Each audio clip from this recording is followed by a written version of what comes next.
तो इक्वेशन करते हैं, let P Q be the focal chord of parabola y square is equal to 4x if the tangents to the parabola at p and q, है ना, end points of focal chord meet at a point lying on the line, है ना, ये line दे रखी है, तो length of focal cord पता करना है। तो एक तो पहले डायग्राम बनाते हैं इसको, है ना, विजुलाइज करते हैं। तो ये एक्स वाई कोऑर्डिनेट हो गए, अपने को पैराबोला क्या दे रखा है, Y square is equal to 4ax, standard parabola है, इसका शेप जो है वो कुछ इस टाइप का हो जाएगा। अच्छा, यहाँ पे अपन फोकस ले लें, तो पी क्यू क्या है, फोकल कॉर्ड है, मतलब फोकस से पास हो रहा है, ये पी और ये क्यू। अच्छा, आपने को क्या दे रखा है कि इन पे जो टेंजेंट्स हैं पी क्यू पे, वो ना इस तरह से बना देते हैं।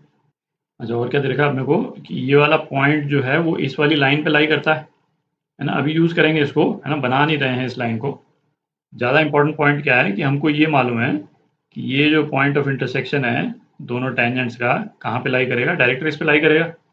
ठीक, तो पी और क्यू को पहले तो पैरामीट्रिक कोऑर्डिनेट्स के टर्म्स में लिख लेते हैं, है ना, ए टी स्क्वायर और T one, A T one square, 2a t1, और इसको ले लेते हैं a t2 square 2a t2। ठीक, अब ये वाला जो पॉइंट ए है इसके कोऑर्डिनेट्स निकालते हैं अपन। अपन पहले भी निकाल चुके हैं इसको, है ना, इसके कोऑर्डिनेट्स अपन निकाल चुके हैं जब अपन ने ये प्रूव किया था प्रॉपर्टी में कि फोकल कॉर्ड के एंड पॉइंट्स के टेंजेंट जो हैं वो डायरेक्टरीज पे मिलते हैं, है ना, उस कंटेक्स्ट में अपन निकाल चुके हैं। दोबारा निकाल लेते हैं, है ना, आपको रिवीजन हो जाएगा। तो जो टेंजेंट ए पी है ना, इसकी इक्वेशन क्या हो जाएगी, t1y is equal to X plus A t1 square, और ए क्यू, है ना, ये वाला जो टेंजेंट है इसकी इक्वेशन क्या हो जाएगी, t2y is equal to X plus A t2 square. Parametric coordinates के टर्म में, है ना, टेंजेंट की इक्वेशन सीधी लिख ली अपन ने। तो ये साइमल्टेनियस इक्वेशंस आ गई, है ना, दोनों को अपन सॉल्व कर लेते हैं। तो अपने पास में क्या आ जाता है, एक्स कोऑर्डिनेट आ जाता है ए t1 t2, और वाई कोऑर्डिनेट, है ना, ए का ये क्या आ जाता है, ए t1 प्लस t2। और चूंकि पी और क्यू जो है वो फोकल कॉर्ड के एंड पॉइंट्स हैं, तो अपने को क्या रिलेशन मालूम है t1 t2 के बीच में, t1 t2 -1 के बराबर, है ना, तो ये क्या हो जाएगा, ये माइनस ए हो जाएगा। ठीक, तो ए के कोऑर्डिनेट्स आ गए, और अपने को क्या इन्फॉर्मेशन दे रखी है, अब इस वाली इन्फॉर्मेशन को यूज़ करेंगे अपन, है ना, इस वाली लाइन पे ए लाई करता है, किस लाइन पे, y is equal to 2x plus a के कोऑर्डिनेट्स डाल देते हैं इसमें, तो क्या आ गया, a t1 plus t2 is equal to -2a plus a. तो ये क्या आ गया अपने पास, t1 plus t2 is equal to -1।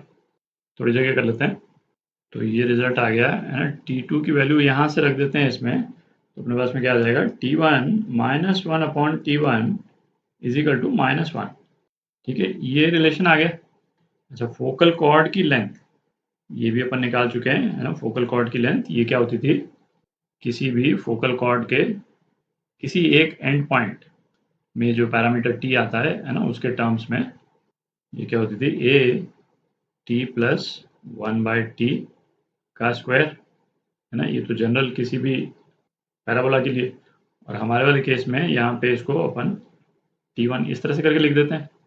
ठीक, तो ये क्या हो गया, a t1 square plus 1/t1 square plus 2। अब चूंकि ये इंफॉर्मेशन अपने को मालूम है, तो इसी को थोड़ा मैनिपुलेट करके लिख लेते हैं अपन, है ना। यहाँ पे अपन ले आए t1 -1/t1 का स्क्वायर, तो इसमें ये दो टर्म्स तो आ ही जाएंगी, ना, ये दो टर्म्स तो आ ही जाएंगी, साथ में एक -2 और आ जाएगा। तो -2 को न्यूट्रलाइज करने के लिए एक +2 कर देते हैं, और ये वाला +2 तो है ही, ये +2। ठीक, तो इसको मिटा देता हूँ।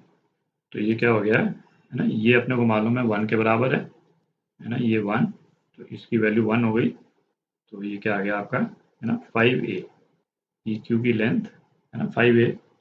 तो ये आपका आंसर बी पार्ट